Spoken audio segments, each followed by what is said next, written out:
Mr. Speaker, I rise to support the bill for local content which has been brought to this House by my colleague, Minister of Natural Resources.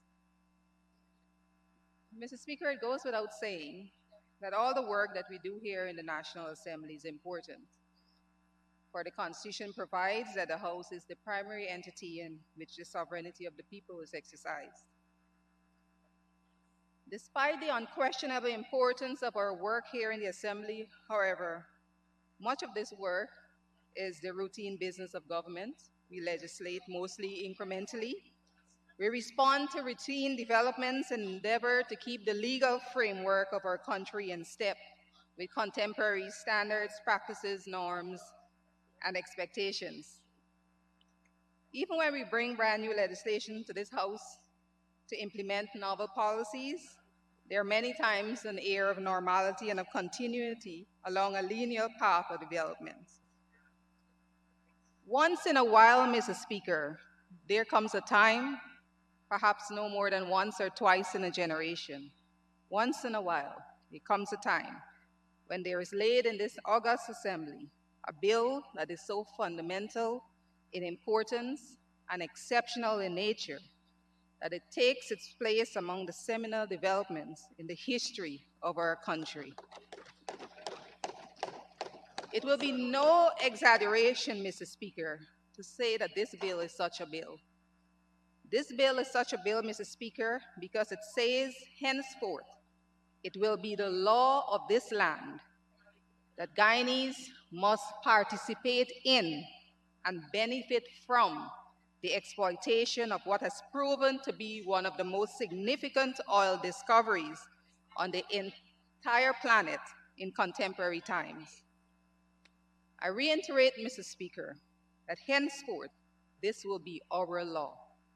It will not be our wish, it will not be merely policy, neither will it be hope or dream. It will be law. Guyanese individuals and firms will be conferred with legally enforceable rights of participation in this lucrative economic sector. Those who operate oil and gas concessions will come under a legal obligation to set aside business and employment for Guyanese nationals. This bill therefore delivers the framework for the total transformation of our economy, which will help to catapult us into the ranks of the developed world. It is a landmark bill, a game changer, a truly exceptional opportunity to shape the course of our history. And it's for this reason, Mr. Speaker, that I am disappointed that our friends on the other side of this House appear to be taking a very ordinary approach to what is in reality an extremely extraordinary development. Instead of rising to the occasion, we have the same old, oppose for the record, perfunctory criticism, facile amendments offered. Mr. Speaker, I wish to deal with some specifics of this bill to demonstrate this transformative impact of which we on this side speak. As my colleagues before me have noted, we have in this bill provided for local content obligations in 40 distinct sectors and subsectors. Of these 40 sectors, there are 26 for which minimum local content obligation is 50% or more. There are 20 sectors for which the obligation is 75% or more. 13 sectors at 90% or more local participation, and in 4 sectors, the provision is 100%. That is to say, these are reserved exclusively for Guyanese. By any stretch of the imagination, Mr. Speaker, in the context of an economy that is the fastest growing economy in the world, this bill, with these provisions, must be recognized as significant, consequential, and impactful. Hundreds of Guyanese businesses have the opportunities to access markets that just did not exist for them before in a meaningful way, and thousands of these citizens will have access to employment opportunities.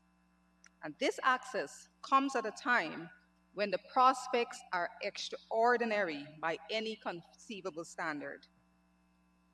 Mr. Speaker, to put these developments into perspective, we may recall not so long ago, the conventional wisdom was that our economy needed to sustain a growth of 6 or 7% per year over a period of about 2 decades in order for us to achieve an acceptable standard of development.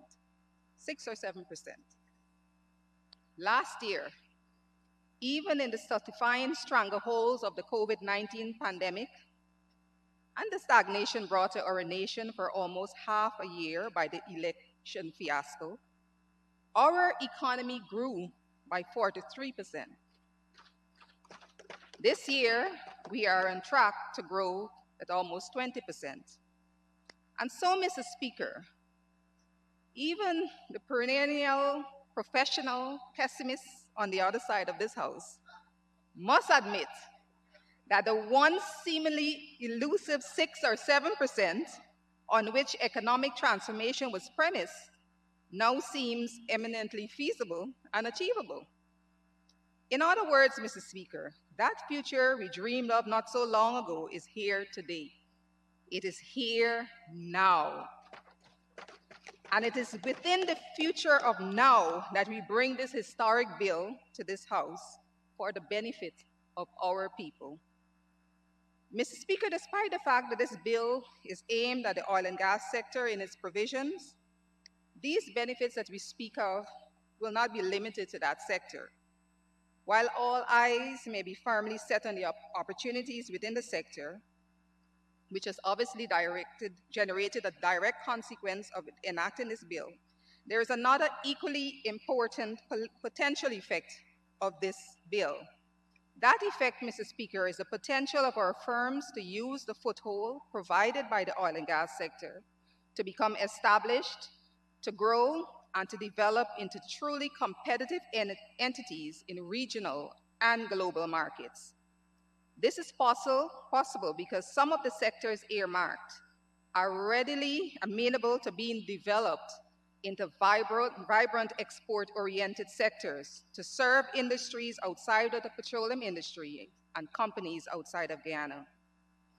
I speak here particularly of sectors such as engineering and machining, accounting and legal services, environmental studies and services, among others. These and other sectors promise viability beyond the petrol-driven expansion. The provision for these sectors in this bill is manifest evidence of our government's commitment to sustainability in the post-petroleum economy and of our foresight in providing for future generations.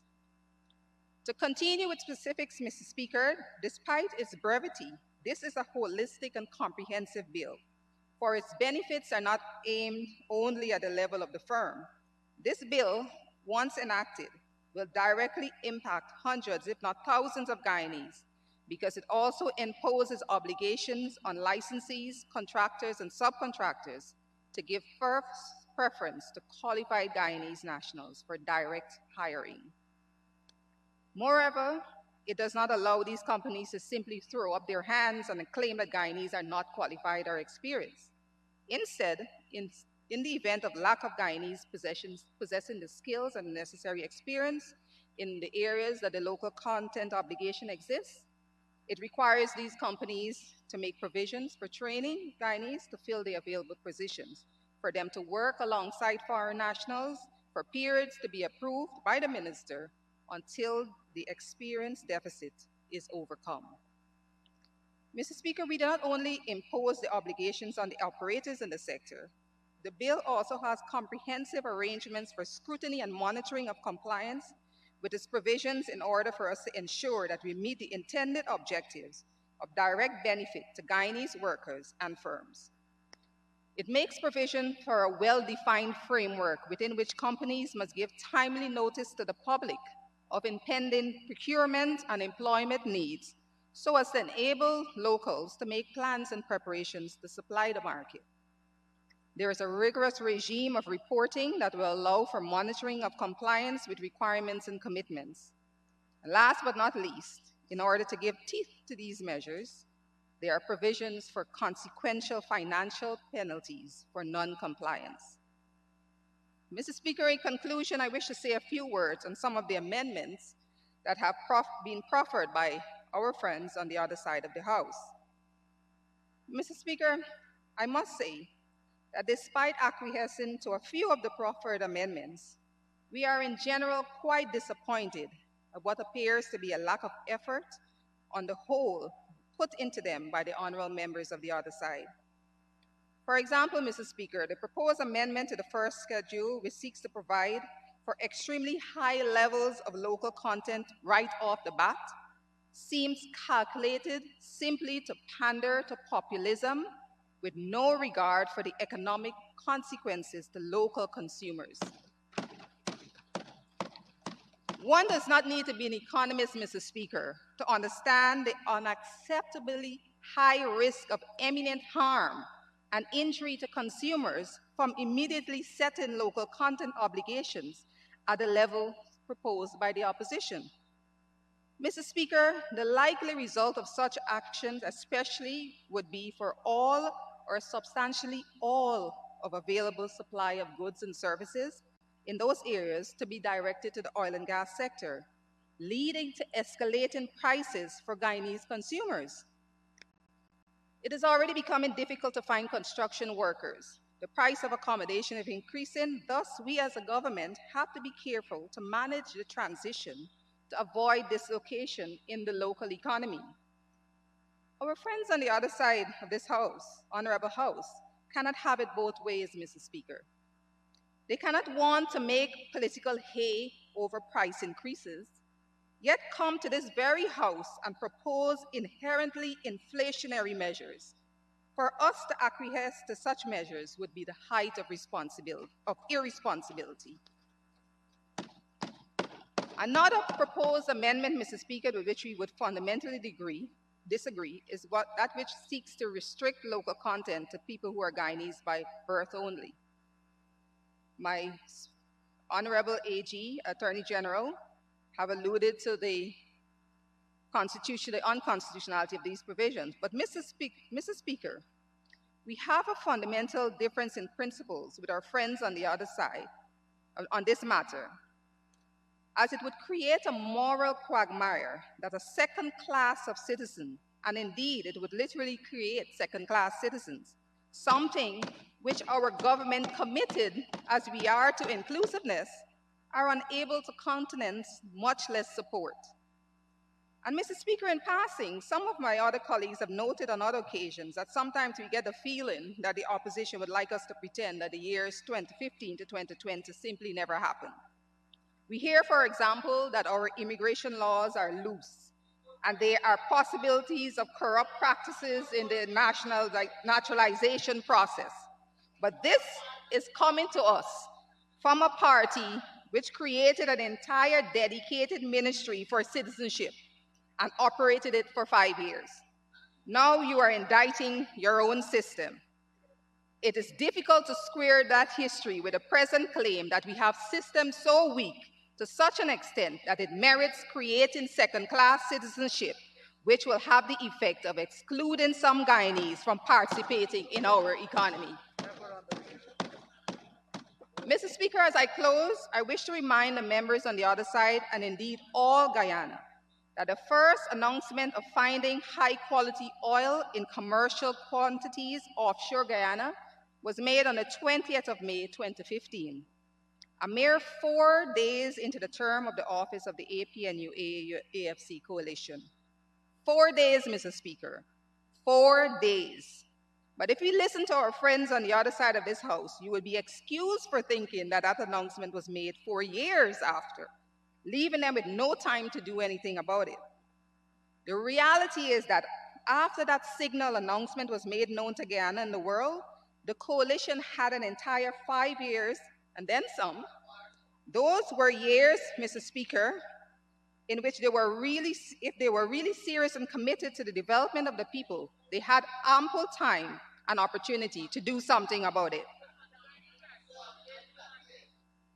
In those 5 years, Mr. Speaker, we heard a lot of talk about local content, and we saw no action. No implementation because there was no commitment from those who now cry tears for local content. We, on the other hand, have brought this bill to this floor of this assembly well within 2 years of coming to office. 16 months, in fact. Within 16 months of coming into office, we have moved, enshrined to law, the right of participation for all Guyanese in this oil and gas economy. I wish to repeat, Mr. Speaker, our commitment to be enshrined in law is for the right of participation to be conferred on all Guyanese.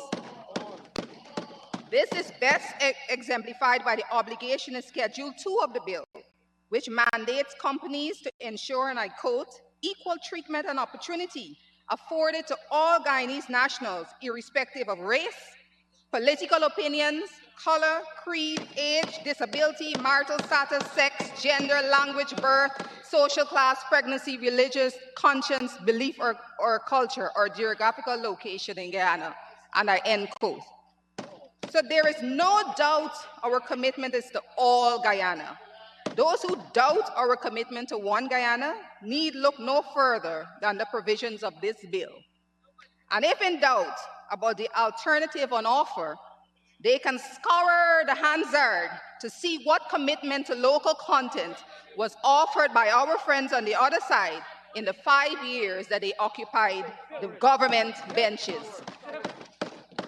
Mr. Speaker, I am conscious of the weight of responsibility that is on all of our shoulders with the advent of this historic and momentous bill. I support it wholeheartedly. I recommend it unreservedly to this honorable House. I thank you.